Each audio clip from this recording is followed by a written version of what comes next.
Hi hello అందరికీ నమస్తే. Welcome to my channel Sravanthi Kankati's world. ఈరోజు చాలా సింపుల్ అంటే చాలా సింపుల్గా చేసుకునే రెసిపీ చూపిస్తాను. అది మామిడికాయ పొరుసు పచ్చడి. ఈ పచ్చడిని బిగినర్స్ కూడా పెట్టచ్చు, అంత ఈజీ ప్రాసెస్. ఇది అప్పటికప్పుడు కూడా వేసుకొని మనం తినొచ్చు, చాలా టేస్టీగా ఉంటుంది. ఒకసారి నేను చూపించే విధంగా ఒకసారి ట్రై చేసి చూడండి. దీనికి నేను 2 మామిడికాయలు తీసుకున్నాను. ఈ మామిడికాయల్ని 1 గంట సేపు వాటర్లో నానేసిన తర్వాత కడిగి తుడిచి ఇలా తీసుకున్నాను.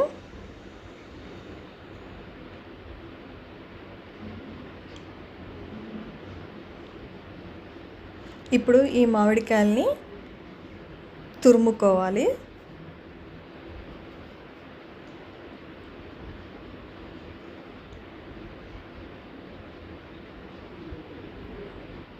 ఎంత సన్నగా వీలైతే అంత సన్నగా ఉన్నదాన్ని తీసుకొని తురుముకోండి. ఇక్కడ నేను 2 మామిడికాయలతోటే చేసి చూపిస్తున్నాను. ఇలా మామిడికాయల్ని తురిమి పక్కకు పెట్టుకున్నాం కదా. ఇప్పుడు దీన్ని ఒక బౌల్లోకి తీసుకోవాలి.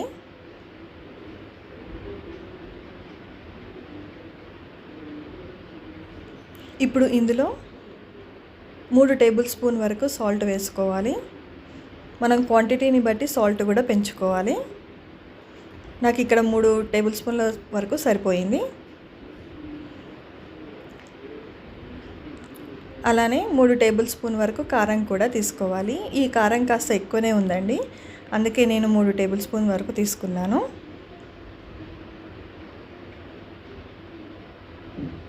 ఇప్పుడు ఇందులో 1 టేబుల్ స్పూన్ వరకు ఆవాల పిండి, అలాగే 1/2 టేబుల్ స్పూన్ వరకు జీలకర్ర మెంతుల పౌడర్ వేసుకోవాలి. ఇప్పుడు వీటిని బాగా కలుపుకోవాలి.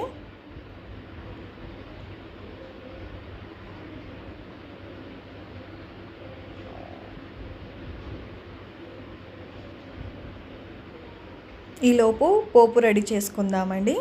స్టవ్ పైన ఒక ప్యాన్ పెట్టుకొని ఇందులో ఒక 4 లేదా 5 స్పూన్ల వరకు ఆయిల్ వేసుకోవాలి. అది నేను ఇక్కడ పల్లి నూనె వాడుతున్నానండి. ఆయిల్ వేడైన తర్వాత తగినన్ని పోపు గింజలు వేసుకోవాలి.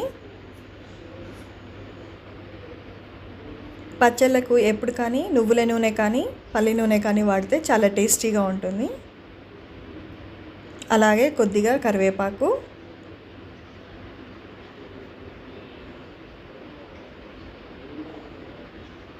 అలానే కచ్చాపచ్చ దంచి పెట్టుకున్న ఎల్లిపాయలు కూడా వేసుకొని ఫ్రై చేసుకోవాలి. మీకు నచ్చితే ఇందులో ఎండుమిర్చి కూడా వేసుకోవచ్చు.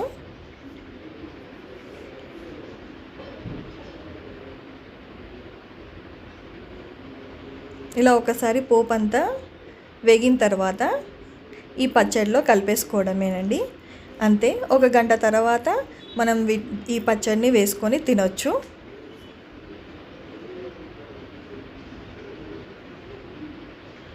ఇలా పోపు పెట్టుకొని ఇదంతా ఆయిల్లో అంతా మిక్స్ అయ్యేదాకా కలుపుకోవాలి.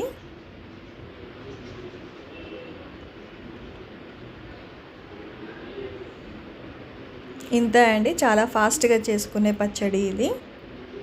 మీకు నా ఛానల్ కనుక నచ్చినట్లయితే లైక్ చేయండి, షేర్ చేయండి, సబ్స్క్రైబ్ చేసుకోండి. Thank you for watching.